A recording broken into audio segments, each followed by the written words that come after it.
I'm recording. You guys start. Gavin, welcome, man. Yeah, I'm recording. Sorry for the sorry, All right, let's start the brachos. Baruch atah Adonai Eloheinu melech haolam, asher kiddushanu b'mitzvotav v'tzivav v'nesuf b'divrei Torah. Baruch Adonai b'divrei Toratcha b'finu v'fiu cham beit Yisrael. V'niyeh אנחנו וצאצאינו וצאצאיהם בית ישראל. כולנו יודעי שמך ולומדי תורתך לשמה. Baruch atah Adonai למד תורה לעמו ישראל. Amen. Baruch atah Adonai Eloheinu melech haolam, asher b'chabanim kol העמים ונתן לנו את תורתו. Baruch atah Adonai נותן התורה. Amen. Right. Amen. All right. Now, guys, I owe Rav Chia an apology. I often refer to him as Rav Chista and his Rav Chia. Remember Rav Oshia and Rav Chia. So my apologies for once or twice calling him maybe more Rav Chista. It's Rav Chia. So I owe Rav Chia an apology. I hope he's listening. No, I'm serious, Kev, because that was for the 24 prohibitions in terms of damages. There are 24 damages. There's 26 in total. He brings 24, except for, you remember, the informer, etc., and one who's the pig offering. But it's Rav Chia, not Rav Chista. All right, guys, before we get started, we need to quickly do our 2 halachas. It says in Pikei Avot, if you learn 2 halachas a day, you'll get olam haba. Well, that's providing you're sane in every other area. But let's just go for it. So in the Kitzur Shulchan Aruch, Rabbi Zoltz, I was listening to a shiur by him in Siman Mem Sef Yod Gimel. Okay, so we're learning the halachas of Netilat Yadayim. Now, this is a very interesting thing. I learned these things because I didn't know. The water has to come onto your hands with human power. So, what does it mean with human power? Is that if you put on a tap where the water's coming in from a gravity action alone, and you're just turning on the tap, and you let the tap run and then you do it on your hands, and each hand, it doesn't count. It has to come from your own power. So if you put it in a vessel and you pour that vessel like this, on each hand, the required number of times, etc., that's your own power. Yes, it takes the force of gravity because water comes down, but it's your own power that has caused that action. So therefore, a tap is not valid. You've also seen people at shul, sometimes they try to wash their hands with a cold urn. You should make sure the urn is cold, otherwise it'll wake you up very quickly with 3rd-degree burns. So that you can't use because the trickle on the thin flow of a tap is too small to halachically be counted. And for this rule, it's also a problem. Where the tap is initially allowed is because that's human action. So as you turn a tap, if your hand's underneath, just like pouring water, you've caused that initial tap flow. But because it's the initial flow and not the rest, it's not sufficient enough to wash each hand. But when you're taking a jug, that entire movement is hand flow. That entire movement is hand flow. It's not like the tap, that the initial, and then it comes off a barrel and works on its own. So it was something that I wanted you guys to know halachically. And I don't know if it's something that you've learned. I learned it. I didn't know. Yeah. Sure. But what happens if there's no vessel around? Yeah, that's my question. The same as Kevin's. What happens if you have no vessel? Well, technically, there are certain allowances. It's not ideal that you can wipe your hands and not do Netilat Yadayim. You don't get the merit for that brocha. I don't know if there's some sort of avera for not having washed your hands, but you still have an obligation to wipe your hands and do Hamotzi if there's no water around. But there has to be extenuating circumstances. All right, so let's get our head into the Gemara. Is everybody with me? What happened yesterday is we were on 11a2, and we were learning that there were different, there are 7 different examples in the stuff of Rav Ula quoting in the name of Rav Elazar, okay? And the first thing that was a bit of a surprise to us is he said in terms of a thief or a robber, we evaluate for them, which means they can put the carcass down as a deposit and pay the balance. We're not sure why, but it is a dissenting opinion. It's not the opinion of the rabbis. Does that make sense? Nor of Rav Papi, nor of Rav Kahana, nor of Rav, nor of Rav Asi. But and now we're learning all the other. We're going off on a tangent and we're learning all the other rulings that Ula stated in the name of Rav Elazar. Now, the second one we touched on yesterday, just want to discuss an issue with regards to Tumah. Kevin asked, he said he wasn't sure that non-Jews would get have a degree of tumah with a mace, with the body.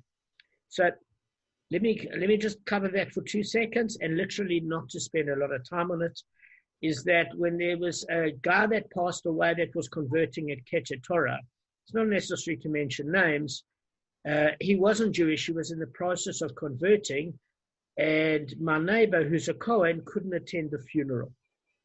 Does that, as far as that's concerned, the stringency with the halacha today is that a Kohen can't go to the grave of a non-Jewish person, because we go according to the more stringent opinion that even a non-Jew has a degree of tumah. It's not the same as a Jew, but it is definitely going to affect a Kohen. Do you know that, Gav?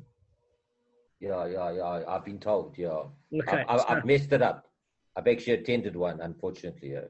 Okay, so you didn't know, but I'm saying No, years ago, yeah. This is the reality. So there is tumah with a non-Jew. It doesn't affect the ohel, the area around. There's certain limitations, and it's not the same degree, because again, a Jew can perform a mitzvah with both his body and do acts of kindness. A non-Jew cannot do tefillin or certain mitzvahs like eating kosher food and doing brochas, but they can do acts of kindness, saving lives, and do many of the things that Jewish people can do.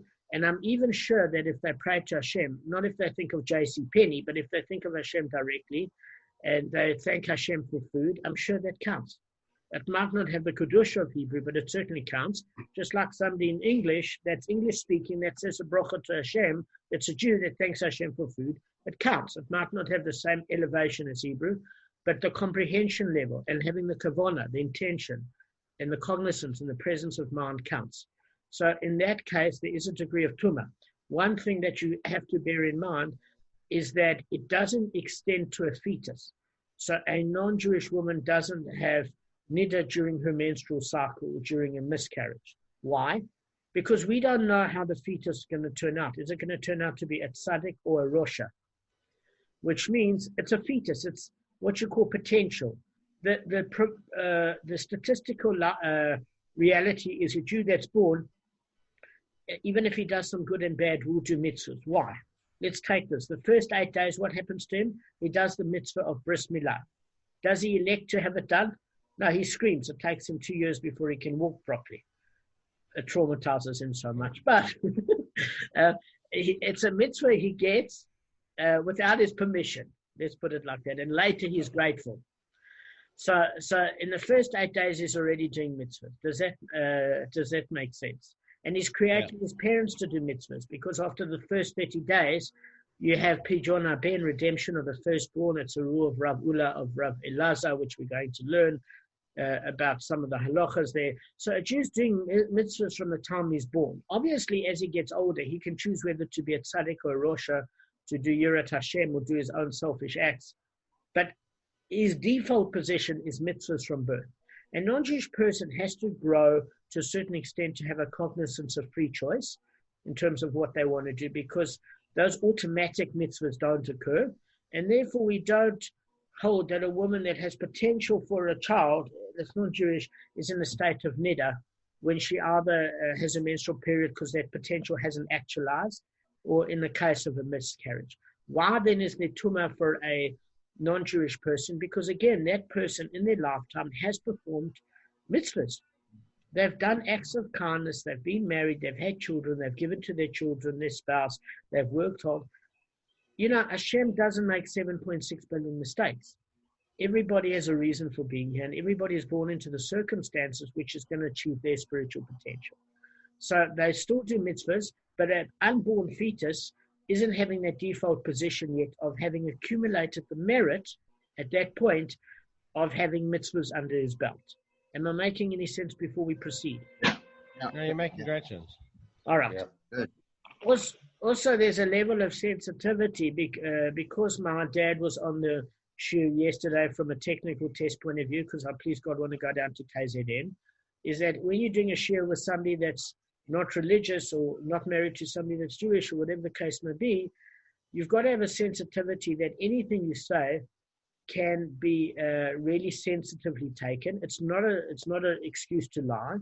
It's just you don't have to discuss certain hot button issues that would emotionally trigger somebody when they're not in the psychological space to hear it.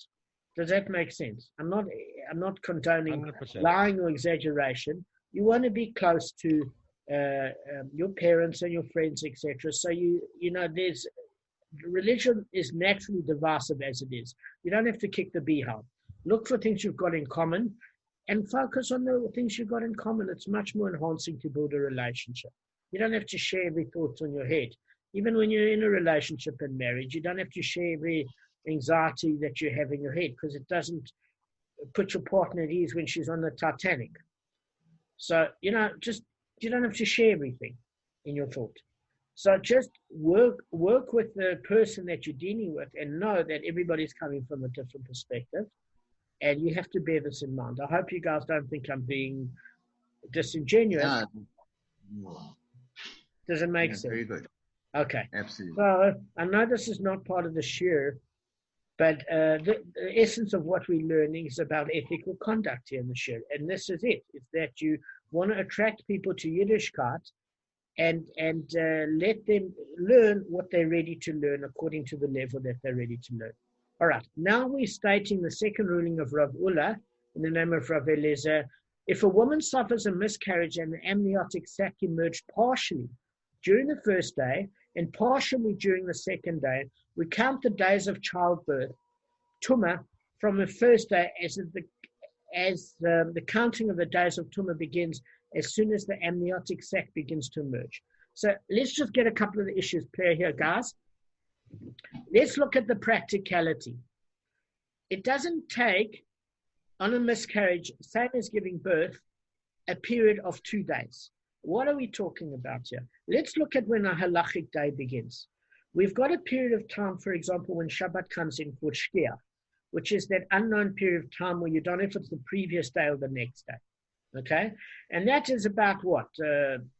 18, 19, 20 minutes. It's not a long period of time. So what we're saying is that at the end of the first day, the woman either began to give birth, and then within a half an hour or so, the sun set and she actually gave birth. Does that make sense? In other words, it's in a relatively compact period of time. It's not like it's happening over like 28 or 29 hours. We're just saying there's a difference between a halachic day, between when it starts and when it ends. Kev, you with me? Can you hear me with your new headset? You can hear? Okay. So Headset. Camera. Camera. I mean, it's. Can see you. I can see you. All right. So, in other words, we're talking about a very, very short time period. It doesn't have to be lengthy. Then, what you've got to bear in mind is something else. Is that the rules for childbirth and the miscarriage in terms of Tara and Tumah are the same. They actually are the same in many, many regards. There is no difference. The one has a successful birth and the other one doesn't. But it doesn't mean that the process, because again, let's see what happens here. Why does somebody become Tumah?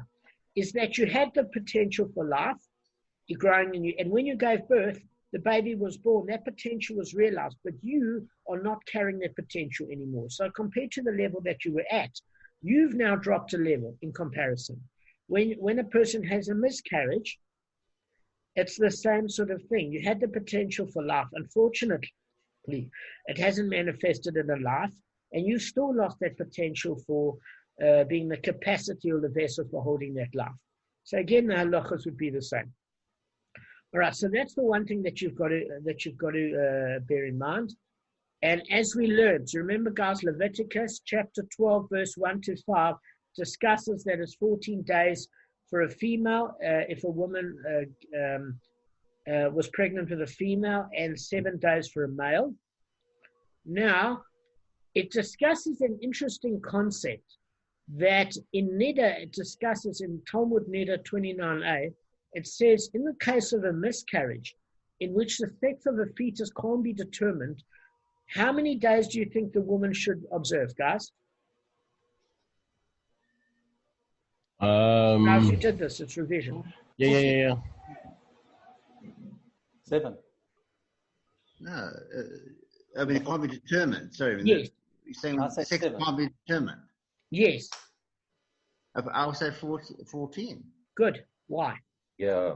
Because you're not sure it's a girl or boy, so you take Good. it as if it's a girl and Yeah. cover Good. yourself. You take the more stringent opinion and you Yeah. cover yourself. That's exactly Yeah. it. So we don't know. So why wouldn't you know? Because it's dissolved.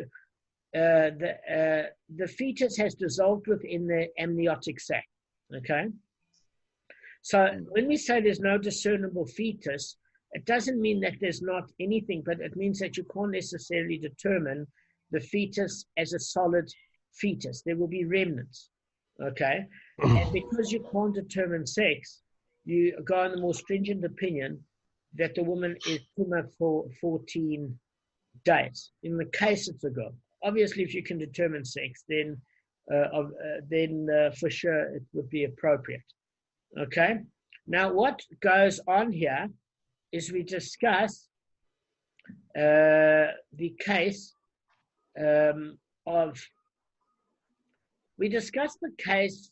I just want to say this in the most simple way without getting complicated.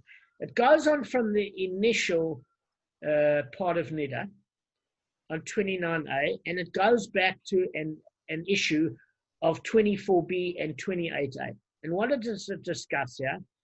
It says, well, what is actually considered the period of the birth? Is it the first day or the second day? So it says, well, let's look at the physiology. If the majority of the amniotic sac comes out, then that is the time at which halachic birth occurs. So when you're trying to determine, for example, astrological star sign, or on what day the period begins for the mother, where she's tameh, it's when the majority of the amniotic sac comes out. So if on the first day, say it's late in the afternoon and it's the middle of winter and it's 5:23, it's the first day.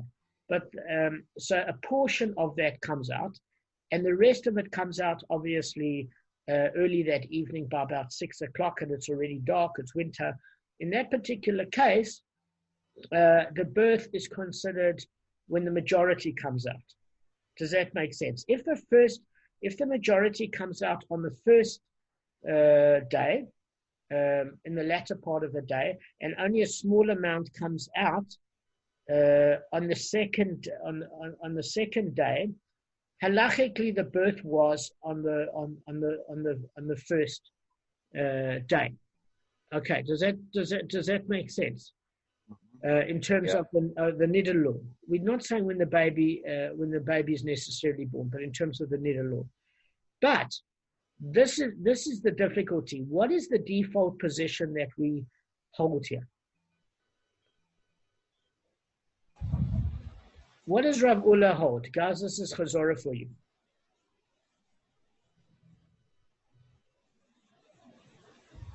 Watch out. Okay, that's an honest answer.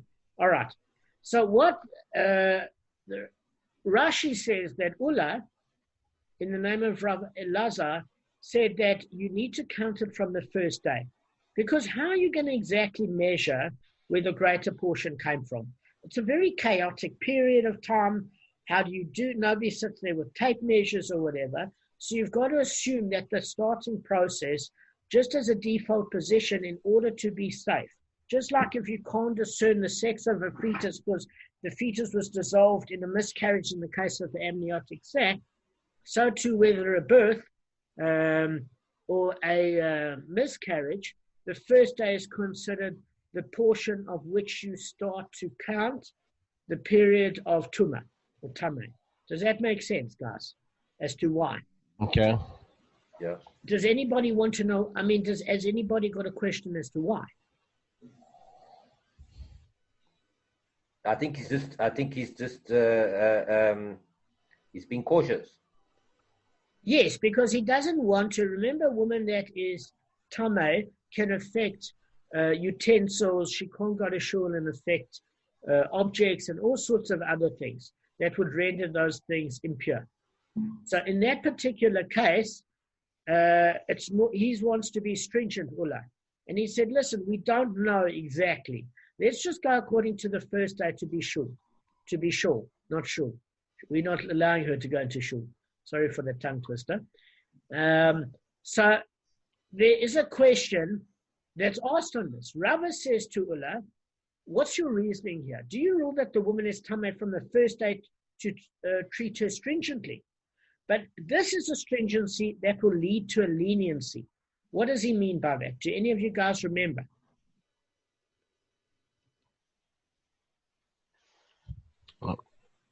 No. Okay. Sorry. No, I'm not having a good day. I don't recall that. Sorry. Okay, it's fine. Nobody's having a good day. It's fine if you're all in the same company. All right. I'm just trying to focus here. All right. So this is the reason. He's saying, listen, the stringency will lead to leniency, because if you're going to declare her tahor, pure, counting from the first day, she will become tahor a day early. And therefore, she might technically be in a state of tumah, because she might have given the majority of the birth, or the amniotic sac might have come the majority out in the second day, and therefore you're giving her a day short. So you're trying to be stringent, but actually you're being lenient, and that's going to cause her to infect objects on that 15th day, because for her it's actually only the 14th day. You're saying she's pure. Does that make sense? So he's saying you're trying to run stringently by making sure on the first day she's covered, but if you count from the first day, by the time the 15th day you say she's tahor, she might have only given the majority of the birth, or the amniotic sac might have come out of the fetus in the second day. So therefore, you're saying she's pure one day early. And in actual fact, she's going to come to do a leniency. And in that particular case, if she is lenient with her husband, he could end up having kares, so you could affect utensils. Does that make sense? So Yeah. what Ulla is coming to say is that please note that we're not counting from the first day. We are declaring a stringency on the first day, just to be sure, because we can't determine if the majority of the amniotic sac comes out on the first day or on the second. So we say it's the first day, and we regard it as tameh, impure at that point, and then we only start counting on the second day. So we've covered about 15 full days. That way we're safe either way. Okay. Yeah. Good. Now, does that apply to all births, or any births that are borderline? No. To births that are borderline, Gavin, because if it comes, there's nothing to talk about, because you know the day. Yeah, if it comes at 1 o'clock during the day, it's fine.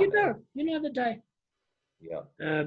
So since the woman's period of tumah ends 14 days after it begins, by beginning the count on the first day, you will cause the term to end basically one day earlier. So in effect, that by advancing the beginning of the woman's term of tumah by one day, you're not actually being more stringent. You're being more stringent on the first day.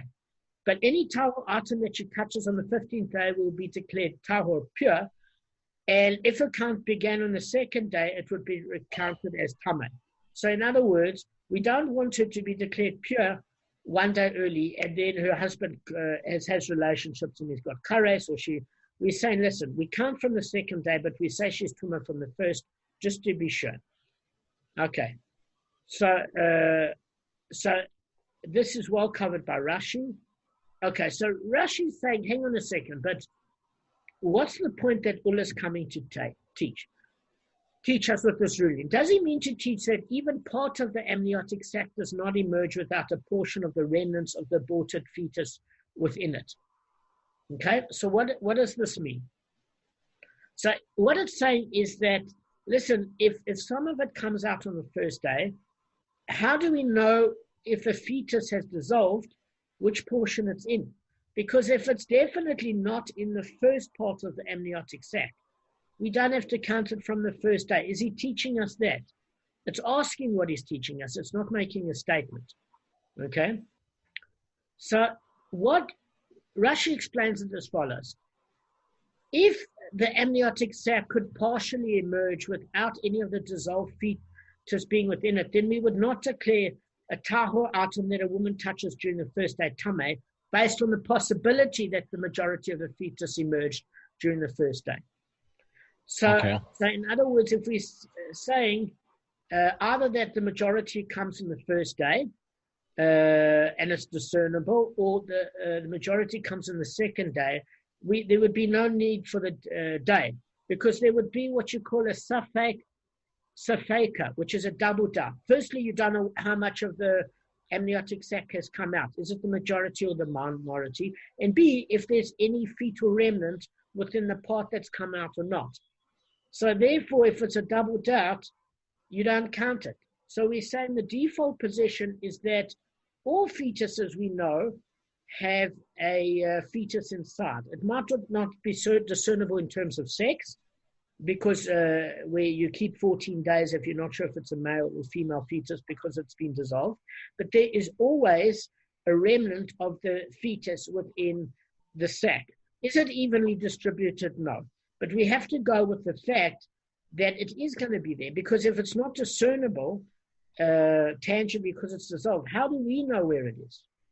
How do we know if the majority has come out of her in terms of what has emerged for partial amniotic sac or still there? So in other words, we do it as a stringency, because we can assume that any portion of the amniotic sac that emerges is always assumed to contain some portion of the fetus. So it's not a double doubt.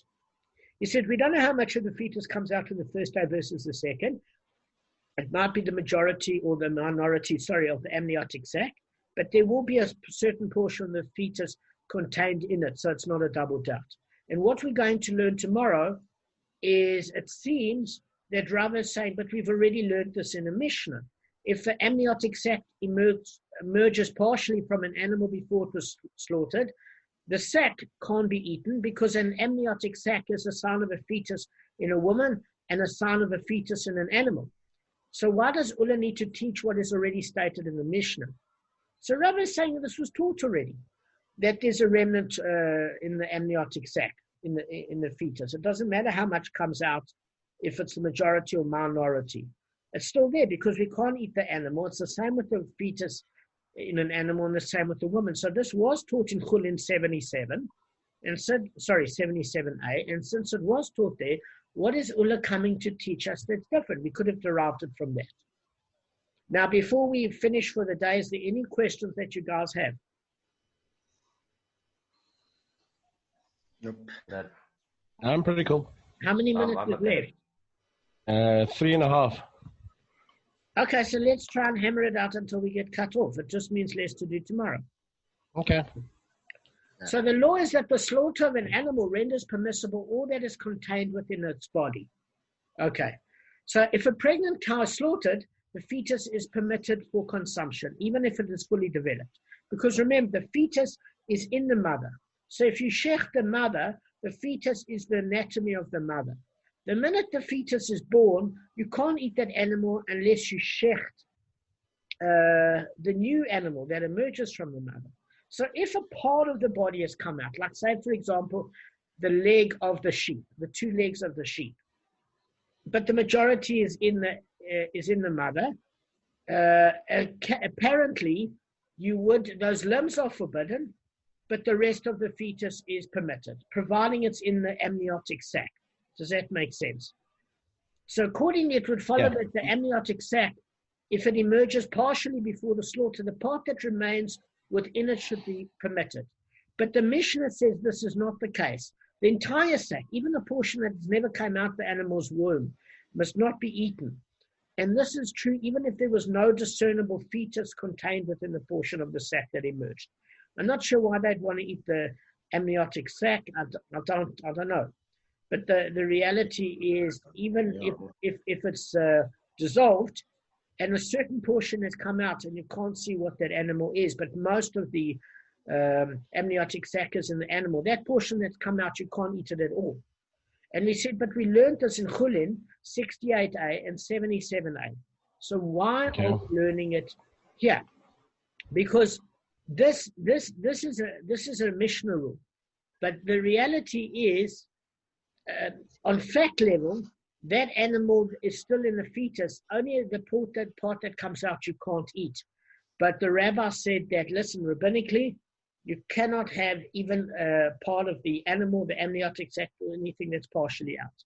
And we want to know why, according to Rashi's explanation of Rava, is Ula teaching anything different here? It would seem a repeat of this Mishnah. What is he coming to teach different with a woman? because it would seem that part of it that comes out, that there's a sign in the fetus of in the amniotic sac. Why would it seem that there might not be a fetus within the portion that comes out? Why would he need to teach it? It would seem obvious already. So we're going to learn why. We're on 11A3, and we're going next session, please God, to go to 11B1. All right, guys, I want to end off on this note. We've got how much left? 1 minute and 20 seconds or how Less. All right, guys, thank you for the session today. I hope you have found it very helpful. Pleasure. Lovely to see you. Uh, All right. Likewise. Thanks, Ciao. thanks, Bye. Damon. Thanks, guys. Pleasure, guys. Make money. Ciao. Thanks, guys.